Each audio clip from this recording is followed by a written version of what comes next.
Welcome to my channel set tax சேனலுக்கு உங்களை அன்புடன் வரவேற்கிறேன். இன்றைய வீடியோ ஒரு சூப்பரான வீடியோ ஃப்ரெண்ட்ஸ். இதில் ஹாலிடே vlog பார்த்துக்கிட்டே ரெண்டு முக்கியமான விஷயத்தை பார்க்க போகிறோம். நான் முன்னாடி ஒரு 10,000 ருபீஸ் சேவிங்ஸ் சேலஞ்ச் நான் பண்ண போகிறேன் அப்படின்னு சொல்லியிருந்தேன். அந்த சேவிங்ஸ் சேலஞ்ச் நான் சக்ஸஸ்ஃபுல்லாக கம்ப்ளீட் பண்ணிட்டேன். ஸோ எப்படி அந்த கம்ப்ளீட் பண்ணேன், அதுக்கு எங்கேருந்து நான் அமௌண்ட் சேமித்தேன் அப்படிங்கிறத இந்த வீடியோவில் பார்க்கலாம். அதே மாதிரி இன்னொரு ரொம்ப முக்கியமான சூப்பரான ஒரு குட் நியூஸ், நம்மளோட சப்ஸ்கிரைபர் ஒருத்தவங்க அவங்களோட லோனை கிளியர் பண்ணிவிட்டு அந்த ஹாப்பி நியூஸை சொன்னாங்க. 7 monthஸில் கிளியர் பண்ணியிருக்காங்க. அதையும் நான் எப்படி அப்படிங்கிறத நான் மறக்காமல் இந்த வீடியோவில் ஷேர் பண்ணுறேன். பட் அவங்களோட நேம் எதுவுமே நான் சொல்ல மாட்டேன். வாங்க ஃப்ரெண்ட்ஸ், இப்போ நம்ம டிலே பண்ணாமல் வீடியோக்குள்ளே போயிடலாம். ஃபஸ்ட்டு ஹாலிடே vlogலேருந்து ஸ்டார்ட் பண்ணுவோம். ஆக்சுவலாக எங்களுக்கு இந்த தடவை 3 days லீவ் வந்துச்சு ஃப்ரெண்ட்ஸ். சாட்டர்டே, சண்டே, அப்புறம் Monday local holiday. So Saturday, Sunday ரொம்ப டயர்டாக இருந்துச்சு, வீடியோ எடுக்க முடியல. ஸோ மண்டே தான் வீடியோ எடுக்கலாம் அப்படின்னு நினச்சோம். மண்டே காலையில் பார்த்தோம்னா மொட்டை மாடி ஃபுல்லாக குப்பையாக இருந்துச்சு.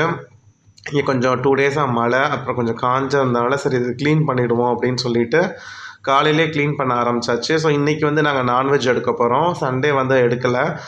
மண்டே லீவு அப்படிங்கிறதுனால சிக்கன் எடுத்து பிரியாணி பண்ணலாம் அப்படின்னு சொல்லிட்டு பிளான் பண்ணியிருந்தோம். ஸோ சிக்கன்லாம் நான் வாங்கி கொடுத்துட்டு அதுக்கப்புறம் மொட்டை மாடியை கொஞ்சம் க்ளீன் பண்ணுவோம். ரொம்ப அப்பப்போ கூட்டிட்டோம் அப்படின்னா ரொம்ப குப்பை சேராது.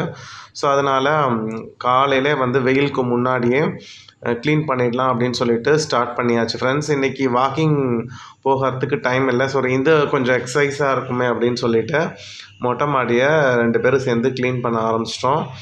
அந்த மழை பெஞ்சு அதுக்கப்புறம் வெயில் அடிச்சிச்சு அப்படின்னாலே நம்ம மொட்டை மாடியில் குப்பை சேரும், அந்த மண் இருக்கும், அதை அப்பப்போ நம்ம க்ளீன் பண்ணிடணும். சரின்னு சொல்லிட்டு இப்போ பாருங்கள், ஓரளவுக்கு நீட்டாக க்ளீன் பண்ணி ஒவ்வொரு இடமா குப்பையை ஒதுக்கி வச்சாச்சு. ஸோ அதுக்கப்புறம் அதை தனியாக எடுத்துகிட்டு ஒரு கழுவி விட்டுடலாம். ஸோ இதெல்லாம் முடிச்சுட்டு மார்னிங் பிரேக்ஃபாஸ்ட் பார்த்திங்கன்னா தோசை, சிக்கன் குழம்பு வச்சுருந்தாங்க. ஸோ அந்த சிக்கன் குழம்பு வச்சே சீக்கிரம் ஃபஸ்ட்டே சிக்கன் குழம்பு வச்சுட்டாங்க. ஸோ மார்னிங்க்கும் வேணும் அப்படிங்கிறதுனால தோசை சிக்கன் குழம்பு சாப்பிட்றப்ப அவ்வளோ அமிர்தமாக இருந்துச்சு. அவ்வளோ வேலை பார்த்துட்டு சாப்பிட்றதுக்கு செம்ம டேஸ்ட்டாக இருந்துச்சு.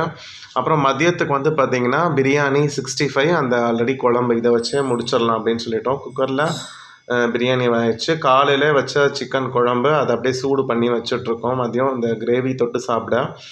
அதுக்கப்புறம் 65 ஓடிட்டுருக்கு.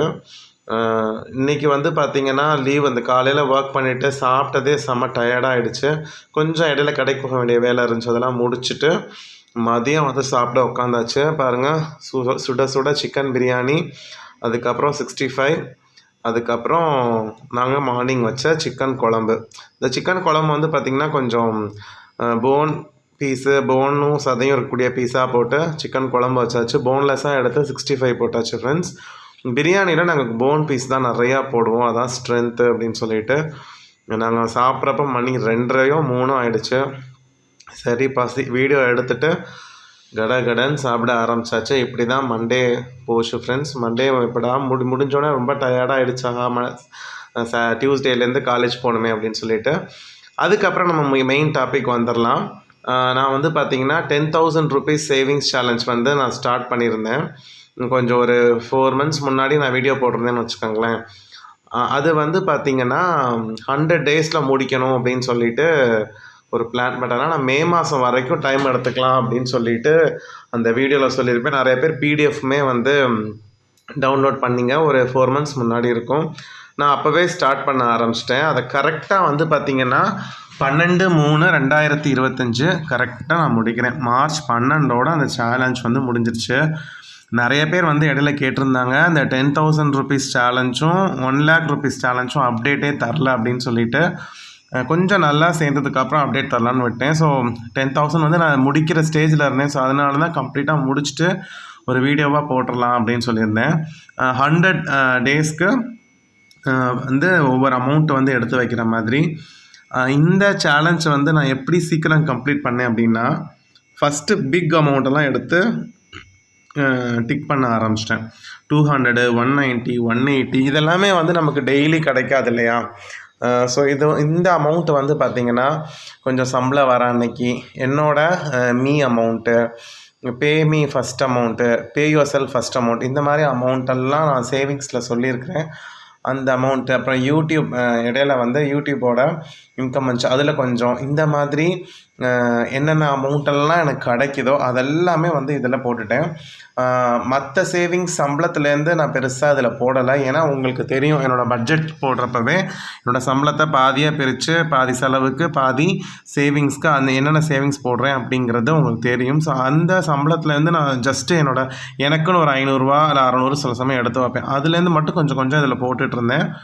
அதுக்கப்புறம் யூடியூப் இன்கம் வரப்போ எனக்கு பெருசாக யூடியூப் இன்கம் 2 months ஒன்ஸ் தான் வந்து $100 வரும். 2 months ஒன்ஸ் வந்து 8,000 to 9,000 வரும். அதில் வந்து ஒரு கொஞ்சம் அமௌண்ட் இதில் போட்டேன். இந்த மாதிரி தான் வந்து இந்த சேவிங்ஸ் சேலஞ்ச் வந்து கொஞ்சம் கொஞ்சமாக முடிக்கணும்னு போட்டேன். அதுக்கப்புறம் கிடைக்கக்கூடிய சில்லறை காசுகள்லாம் கிடைக்கிறப்ப ₹2, ₹4, ₹6 அந்த ₹50 வரைக்கும் சில்லறை காசாக போட்டேன். அதனால தான் வந்து பார்த்திங்கன்னா 2 மாதமாக சில்லறை காசு வந்து எனக்கு சரியாக சேரல.